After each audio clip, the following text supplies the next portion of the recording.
For Pacifica Radio, I'm Scott Baba. It's Election Day, and a presidential campaign marked by upheaval and rancor is approaching its finale. Americans are voting this Election Day whether to send Donald Trump back to the White House or elevate Kamala Harris to the Oval Office. They face a stark choice between two candidates who have offered drastically different temperaments and visions. Harris, the Democratic vice president, stands to be the first female president if elected. She has promised to work across the aisle to tackle economic worries.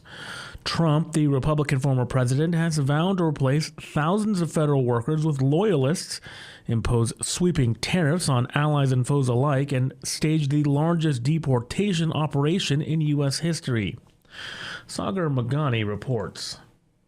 Donald Trump and Kamala Harris made a final furious push before Election Day in an already unprecedented race. Hello, beautiful, beautiful North Carolina. Oh, it's good to be back in Pennsylvania. They focused on the battlegrounds, some of the 7 states that'll essentially decide this election. It's ours to lose. Momentum is on our side. Trump would become the first person convicted of a felony to win the White House. 4 years we've all waited for this. Harris, the first woman, the first black woman, the first person of South Asian descent. America is ready for a fresh start. And an end to a race that's seen a felony trial, an incumbent president pushed off the ballot, and 2 assassination attempts. Sagar Magani, Washington.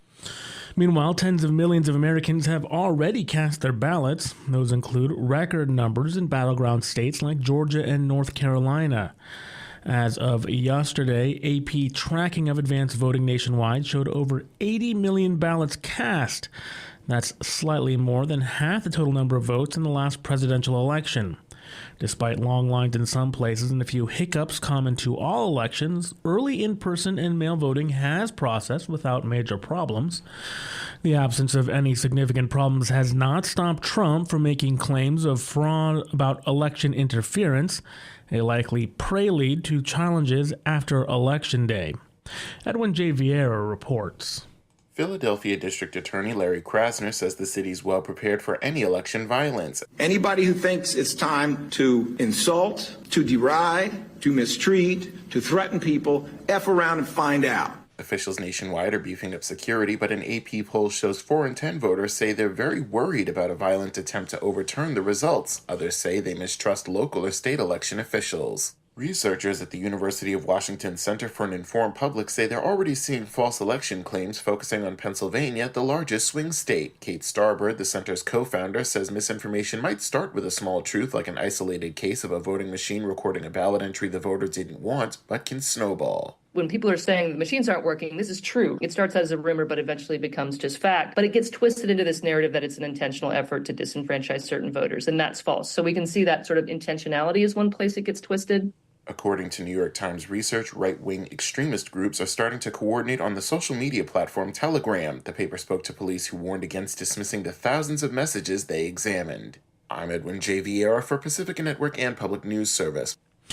An Israeli airstrike in northern Gaza killed at least 20 people today, mostly women and children, as Israel continues a nearly month-long air and ground operation in what was already the most isolated and heavily destroyed part of the territory. The strike late Monday hit a home where several displaced families were sheltering in the town of Beit Lahia near the border with Israel.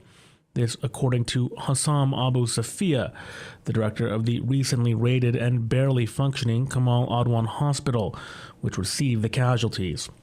The Israeli military said it targeted a weapons storage facility from which a militant had operated, and that, quote, numerous steps were taken to mitigate the risk of harming civilians. Charles de Ledesma reports. Qassam Abu Safia, the director of a nearby hospital that received the casualties, said the strike had hit a home in the town of Beit Lahia, where multiple families were sheltering.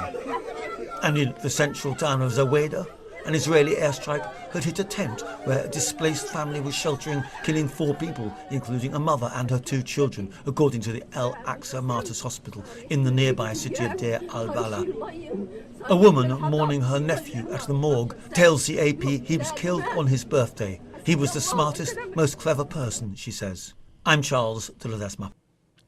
For Pacifica Radio, I'm Scott Baba.